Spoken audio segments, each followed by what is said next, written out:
Olá! Hoje estamos aqui com a vice-reitora, a professora doutora Cláudia Andreattini, ela que é responsável pela área do EAD da Unip, e nós vamos conversar sobre as tendências do ensino à distância no Brasil e como a universidade se posiciona nesse cenário de crescimento. Cláudia, seja muito bem-vinda. Olá, Malu, obrigada. Cláudia, o EAD veio para ficar? Veio. A educação à distância, ela começou e veio realmente para ficar. Ela permite que a educação chegue em locais onde o ensino presencial muitas vezes não consegue chegar. Esse seria, vamos dizer, o grande argumento para o ensino à distância, porque tem situações que a gente passa e vê aqueles polos em lugares que você não imagina que a educação possa chegar, né, Cláudia? É uma das vantagens, né, e um dos benefícios da educação à distância é que nós temos, o Brasil é muito grande. Então, existem regiões onde, por exemplo, você não tem uma faculdade, um campus físico. Então, você não tem o ensino presencial. Então, o aluno que conclui o ensino médio, ele não tem para onde ir na faculdade. Você colocando ali um polo, você permite que a educação chegue em regiões onde, até então, o ensino superior não chegava. Ele traz uma segunda vantagem também. Imagine, por exemplo, as mães, muitas mães que têm no Brasil, que tiveram filhos pequenos e que não têm a possibilidade de ir para uma faculdade presencialmente. Ela tem que cuidar daquela criança. Então, durante aquele tempo, ela pode estudar através da EAD. Então, ela veio para ficar, ela beneficia tanto pessoas que têm dificuldades para ir até um local, um campus presencial de uma faculdade, um centro universitário, uma universidade, como também em regiões onde não existe esse campus físico para ter uma educação superior presencial. Eu lembro que quando eu fui à região amazônica, eu vi lá alguns polos, né? E que as pessoas chegavam de barco. E aquilo me chamou muita atenção, né? E eu pensei, puxa vida, se não tivesse o ensino à distância, como é que essa pessoa... impossível, né, Cláudia? Sim, nós temos histórias na EAD bem comoventes. Até na Amazônia nós temos uma história que era uma irmã que levava o irmão de uma aldeia indígena até o centro onde tinha o polo, para que ele pudesse estudar. E essa irmã, ela tinha 10, 11 anos. Ela ia no barco até ele chegar nessa região e voltava. Era próximo, mas tinha que atravessar o rio. E esses polos, muitas vezes, eles se tornam o centro da comunidade. Porque muitas vezes, por exemplo, eles não têm Wi-Fi, eles não têm como estudar. Então, eles se tornam ali dentro do polo o centro da comunidade. É o centro de encontro. Nós temos, você comentou da Amazônia, nós temos em breves um polo da Unip, de educação à distância, onde nós temos mais de 600 alunos cursando pedagogia, que é super importante. O professor é muito bem visto nessa região. E Breves fica no Pará? Fica isso, na Ilha de Marajó. Então, eles têm esse polo e é um polo super cuidadoso. E as pessoas realmente vão para lá. Existem parcerias com as escolas de prefeituras locais para que os alunos da EAD possam ter esses estágios e possam trabalhar dentro das escolas, né, para aprender. Mas é extremamente interessante. Então, é um número enorme. Se esse polo sai de lá, aonde vão essas pessoas? Aonde elas vão estudar? Né? Então, a educação à distância é muito importante para a população. Agora, pegando o contraponto, por exemplo, em São Paulo, o ensino à distância tem outro contexto. Como é que você avalia o cenário do EAD em São Paulo? Em São Paulo, você pode ter perfil diferente. Por exemplo, você pode ter um aluno que eventualmente já cursou uma outra faculdade. Muitas vezes, por exemplo, um curso tecnológico, é um curso de curta duração. Ele já está trabalhando, mas ele quer crescer. Então, ele quer fazer um curso, por exemplo, de graduação. Só que ele já trabalha para sustentar a família. Então, ele trabalha o dia inteiro em cima dessa primeira universidade que ele fez, esse primeiro curso que ele fez, que era um tecnológico, e aí ele vai fazer a segunda graduação. Então, por exemplo, eu fiz um curso técnico na área mais de exatas e quero fazer uma graduação, por exemplo, de engenharia.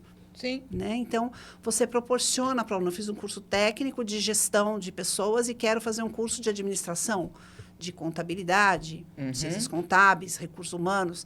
Então, ele permite também esse aluno. Ele fez um curso está atuando, então ele trabalha muitas vezes para se sustentar a família e não tem tempo de fazer a faculdade.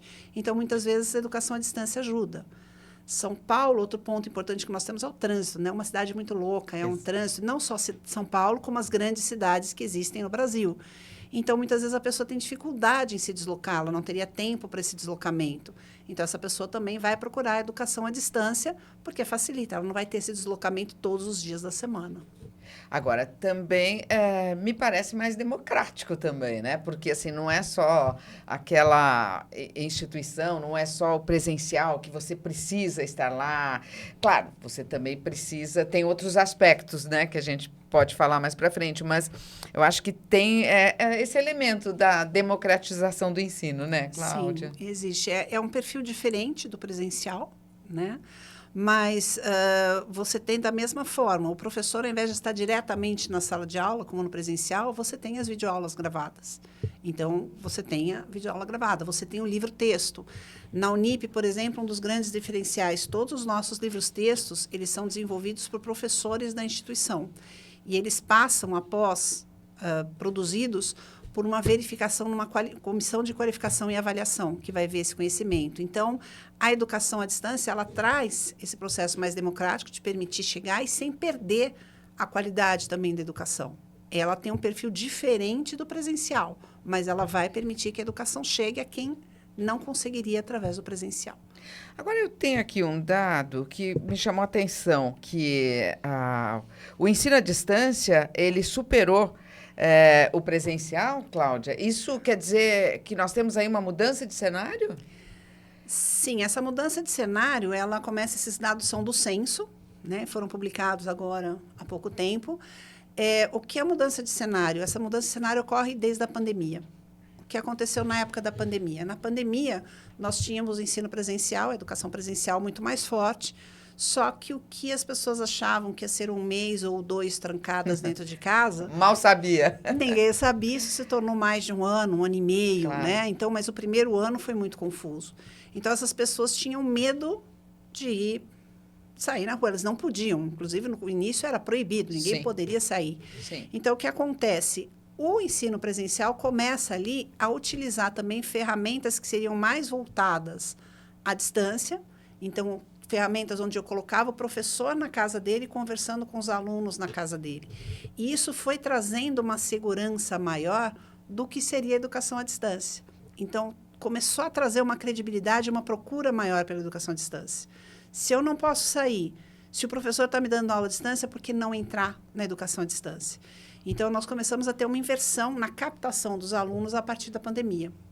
A gente começa a ter uma entrada maior de alunos, porque não se resolvia a pandemia, não se sabia quanto tempo ia durar. Então, a gente começa com uma captação maior dos alunos através da educação à distância e uma queda muito grande na entrada de alunos presencial. Porque era aquela dúvida, quanto tempo vai demorar? Sim. Eu vou fazer a matrícula, eu vou pagar um presencial e não vou poder participar das aulas presenciais, eu não posso sair de casa. Então, ali começa uma mudança na captação. A gente começa a ter um crescimento na captação da EAD e uma queda no presencial. Então, o que acontece? Mesmo quando acaba a pandemia, que o presencial começa a ganhar força novamente, e a EAD continua ainda num crescimento, não tão grande, mas continua no crescimento, o que acontece é que quando a gente está falando em número de alunos, a gente está falando em número de alunos total. Então, desde a pandemia, nós tínhamos turmas grandes se formando no presencial e praticamente ninguém entrando no presencial. Então, quando eu falo número total de alunos, saída grande e entrada praticamente zero. Na EAD aconteceu o contrário, eram turmas menores, então uma saída menor e um crescimento muito grande da captação. Então, esse equilíbrio começa a acontecer agora e, pela primeira vez, nós temos mais alunos na educação à distância do que no presencial. Agora, na questão da pedagogia, né, do aprendizado do aluno.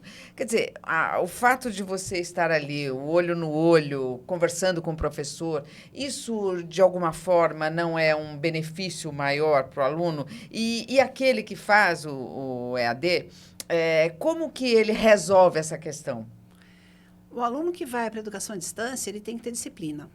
Entendi. Ele não tem aquele professor o tempo todo ao lado dele. Então, o que ele tem? Ele tem um professor que está apresentando toda a disciplina através de videoaulas.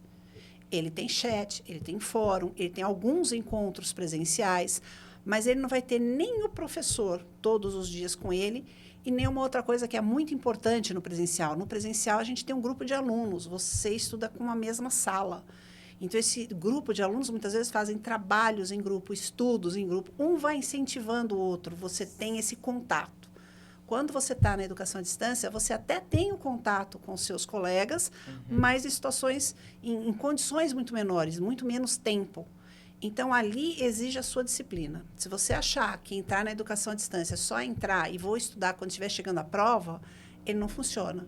Você tem que ter a disciplina para saber que todo dia, mesmo sem o professor estar na sala de aula presencialmente, sem essa troca de olhar, sem o meu colega ao lado, eu preciso estudar. Então, eu preciso ter disciplina para que todo dia eu reserve 1 hora e meia, dependendo do seu ritmo, para que você vá estudando aos poucos, como acontece no presencial. Se deixar tudo para cima da hora, aí ele não funciona. Qual que é o grande desafio para o aluno EAD? É se organizar dentro dessas disciplinas, né? É se organizar dentro do tempo. Como eu vou acessar esse material? Como eu vou trabalhar? E claro que existem pessoas que têm um perfil muito mais do presencial. Existem pessoas que têm uma dificuldade muito grande e precisam que as pessoas estejam próximas. Então, ele não tem o perfil da educação à distância. Então, muitas vezes, ele vai fazer a educação à distância e não consegue seguir. Né? Então, existem alguns casos assim? Sim, existem alguns. Mas é possível fazer educação à distância? Com certeza. Só que tem esse problema. Sou eu e a educação ali. Eu tenho professor? Sim. Vou encontrar com ele? Sim. Poucas vezes, não todo dia. Então, eu tenho que me organizar. Eu tenho que entender que a minha participação se torna muito grande nesse processo de educação. Você fala que o ensino à distância, ele teve esse boom, vamos dizer, na pandemia. De lá para cá, Cláudia, você observa mudanças? Para onde que está indo o ensino à distância? Então, o crescimento se deu lá. Hoje nós temos uma grande mudança através do novo decreto. Saiu o decreto que muda a educação como um todo, não só a educação à distância, e que também saíram várias portarias definindo o que seria presencial, o que seria educação à distância. Então, hoje, os cursos de educação à distância, mesmo os que vão ser totalmente educação à distância, eles têm 20% das aulas precisam ser presenciais, 20% da carga horária precisa ser presencial. Então, isso traz uma mudança na educação à distância, onde obriga que exista esse contato de pelo menos 20% presencial. Quer dizer, de todo o curso, como é que é feito esse percentual? A carga horária total. Todo curso tem uma carga horária total, que é da matriz do curso, que segue as diretrizes curriculares daquele curso. Então, ele tem uma carga horária mínima do curso como um todo. Daquele curso, a carga horária total, 20% precisa ser oferecida presencialmente após esse decreto. Ele cria também o semipresencial. O semipresencial, a partir desse ano entrou, a partir do decreto. O semipresencial são alguns cursos, por exemplo, todos os cursos da saúde são incluídos no semipresencial, os cursos de engenharia estão no semipresencial e a pedagogia também está entrando e as licenciaturas no semipresencial. Esse curso definido como semipresencial, ele também terá uma presencialidade maior. E isso faz com que também as aulas, por exemplo, práticas, as aulas de laboratório da saúde, sejam realizadas presencialmente. Nós, na Unip, já tínhamos essas aulas anteriormente sendo presenciais, mas em muitos locais não tinham. Então, hoje existe também. Então, hoje a criação, nós temos o presencial, que mudou de 40% para 30% de aulas que podem ser oferecidas à distância. Nós temos o semipresencial, que envolvem esses cursos que eu comentei, que chegam a ter 50% de aula presencial. E nós temos os cursos de educação à distância, que tem 20%, pelo menos, de aula presencial. Então, uma nova divisão que surgiu a partir desse decreto. E como que a Unip está acompanhando esse cenário de crescimento, Cláudia? Como é que ela está lidando, assim, que caminho ela está seguindo nesse cenário? Sempre a palavra-chave para a gente na Unip é a qualidade da educação. Então, seja no curso presencial, seja no curso à distância, a gente vai sempre priorizar a qualidade. O movimento agora, ele precisa ser cuidadosamente estudado, porque com o decreto realmente mudaram as condições do que seria a educação à distância, do presencial. Então, isso tem que ser acompanhado. O que a gente toma muito cuidado é também respeitar todas as regras, diretrizes curriculares que são ditadas pela ENEP. Então, eu atuo hoje em Brasília, em algumas associações, e acompanho de perto em Brasília quais são essas mudanças. E tento trazer para dentro da Unip, com a experiência que a gente consegue, com os debates que nós temos lá, o que possa ser o melhor caminho dentro da educação à distância e do presencial também. Na educação à distância virão agora mais mudanças. Então, eu acho que agora é o momento da gente sentir para entender o caminho que realmente vai seguir, o que os alunos vão procurar. Então, tem essa mudança da porcentagem de aula presencial na educação à distância. Então, nós vamos ter que repensar com os polos, repensar como trabalhar, porque a gente tem polos que são chamados de polos parceiros. É um mantenedor parceiro nosso que abre um polo da Unip. Então, como trabalhar com esses polos, como dar um suporte para eles, para que esses polos, estando bem, trabalhando de forma correta, a gente consiga trazer cada vez mais alunos dentro da educação à distância para a Unip.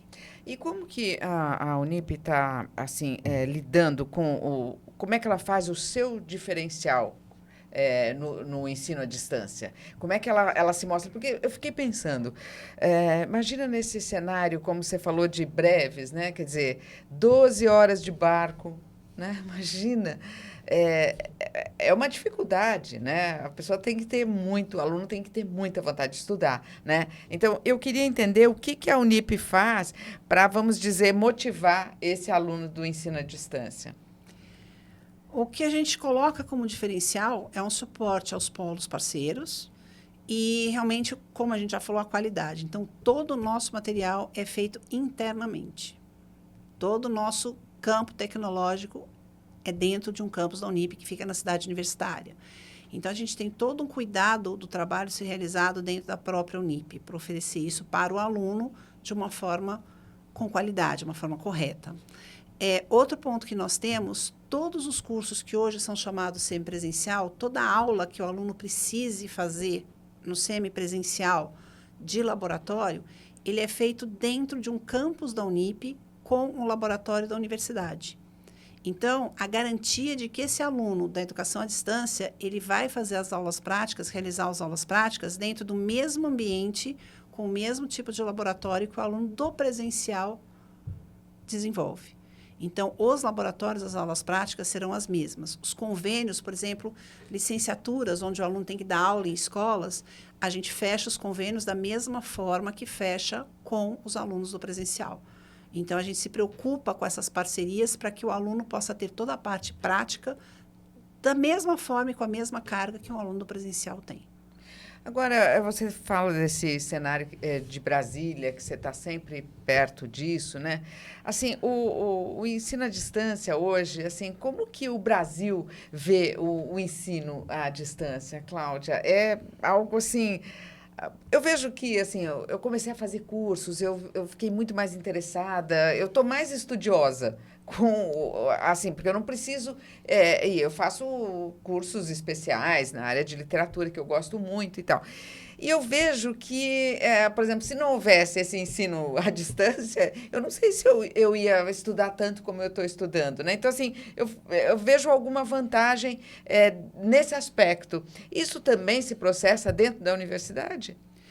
Sim, e eu acho que a educação como um todo, o próprio INEP, é a preocupação, porque hoje a educação à distância, ela permite que a educação chegue para quem não tinha. Então, quando a gente fala, por exemplo, no seu caso, no meu caso, se nós formos fazer um curso à distância, a gente já tem uma formação. Então, a gente está buscando uma especialização, um conhecimento a mais.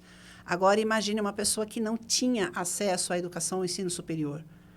Então, a educação à distância, ela tem que ser muito bem pensada, ela tem que existir.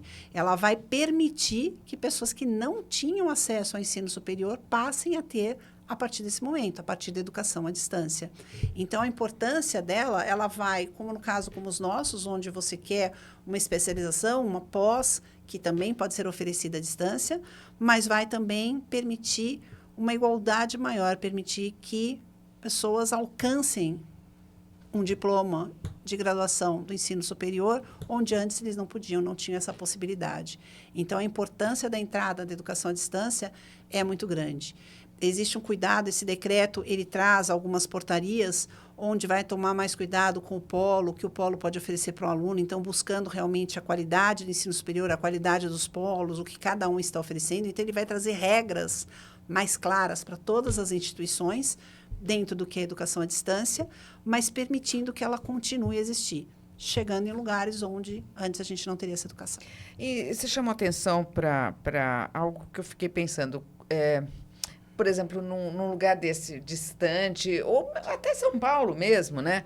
Se você não tiver, vamos dizer, esse lastro também com o presencial, né? Porque tem que ter algum lastro ali para que o aluno possa, por exemplo, não perder qualidade. Né, Cláudia? Porque se você tem ali, um ponto é distante, como é que eu vou lá? Como é que eu vou fiscalizar? Agora, quando você tem a chancela de uma universidade, também ele não chega na esquina só e encontra um lugar, um prédiozinho para ele estudar. É um pouquinho diferente o cenário quando você tem a chancela da Unip, né? Então, e o acompanhamento do aluno, porque é um aluno que precisa ser mais acompanhado. Então, nós temos hoje os tutores também, né? Então, existe todo um suporte de uma equipe pedagógica atrás que vai acompanhar esse aluno, vai ver se ele está assistindo a aula, o próprio polo, se ele está indo, se ele está aplicando as provas, se ele está fazendo as atividades. Então, você precisa ter um acompanhamento maior desse aluno, para ter a certeza de que ele não entrou e simplesmente entrou e não está cumprindo nenhuma das tarefas. Então, na Unip, quando ele entra, você passa a ter um acompanhamento. Esse aluno, ele está fazendo as atividades, ele está com dificuldade, até para que você possa ajudá-lo, eventualmente, numa dúvida, dizer, olha, realmente esse curso não era o ideal, vamos tentar outro. Ou um tipo de aluno que realmente não dá na educação à distância, ele não está conseguindo acompanhar com o perfil da educação à distância. Então, você acompanhar o aluno é muito importante. Entender que ele está indo, que ele está fazendo as atividades, que ele está fazendo a prova. Todo esse acompanhamento ele se torna cada vez mais fácil hoje com a inteligência artificial, com a tecnologia. Você começa a rastrear mais os passos do aluno, entender melhor os passos do aluno dentro do curso, através da inteligência artificial, através da tecnologia. Então, esse acompanhamento também é muito importante, para você ter a certeza de que ele entrou, mas que está valendo a pena, ele está cursando, ele está indo atrás do que ele procurou.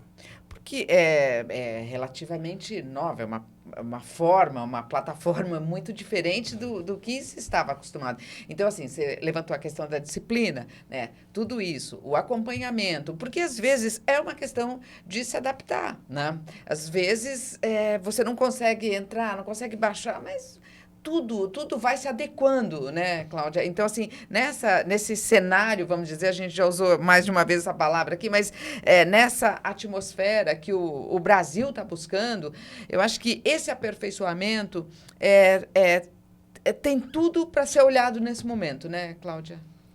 Sim, e quando a gente fala no acompanhamento do aluno também, é você verificar, por exemplo, você falou em plataforma. Será que ele está entrando na plataforma? Ele sabe utilizar? Então, manuais também são muito importantes para que o aluno entenda como é a plataforma, como ela funciona, como é o critério de avaliação, como ele assiste uma videoaula, onde vai estar disponível. Então, você preparar o aluno, o conhecimento, que ele entenda o que é a educação à distância, porque ele vai entrar sem ter aquele professor na sala de aula, que foi o que a gente falou antes.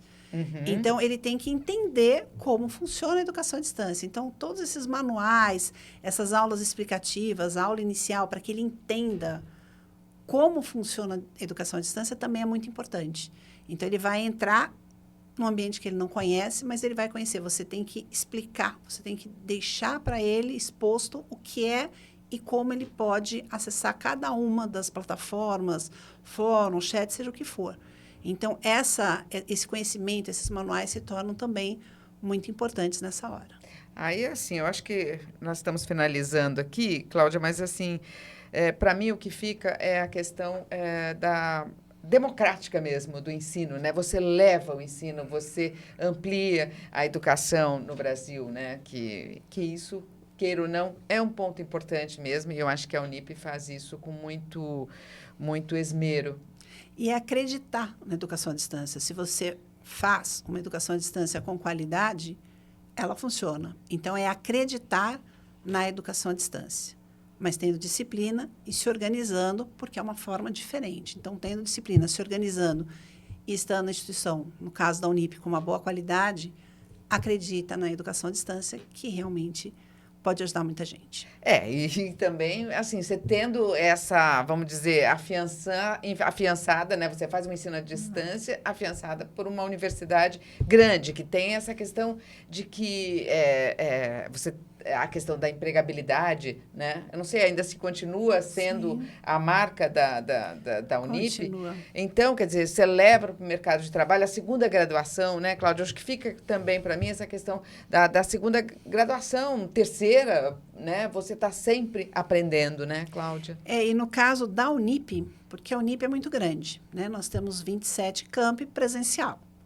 Então, o que acontece? Os cursos que nós oferecemos à distância, eles existem presencialmente. Então, você tem a experiência do presencial para aquele curso de educação à distância. São poucos os nossos cursos de educação à distância que não existem no presencial. Normalmente, são cursos voltados mais para algumas regiões. Mas, se eu estou falando num curso em educação à distância, nós temos também na Unip esse mesmo curso no presencial. Então, esse conhecimento do presencial, que é anterior à educação à distância, a gente tem a matriz, a gente tem o coordenador geral é o mesmo. O coordenador local, do ensino à distância e do presencial é o mesmo? O coordenador geral do curso é o mesmo. Ele é responsável pelos coordenadores que o auxiliam, tanto no presencial em cada um dos 27 campi, como do coordenador que cuida da educação à distância. Então, você tem o mesmo caminho, você está seguindo o mesmo caminho, o mesmo tipo de matriz, a mesma linha. O formato de oferta desses cursos é que é diferente. Quer dizer, não é alguém que está indo lá fazer um curso longe, não é esse o ponto. É estendendo a universidade. Cláudia, obrigada. Gostei de saber de tudo isso. Obrigada, Cláudia. Obrigada, Malu. Obrigada a você. Até uma próxima. Tchau, tchau. Até mais.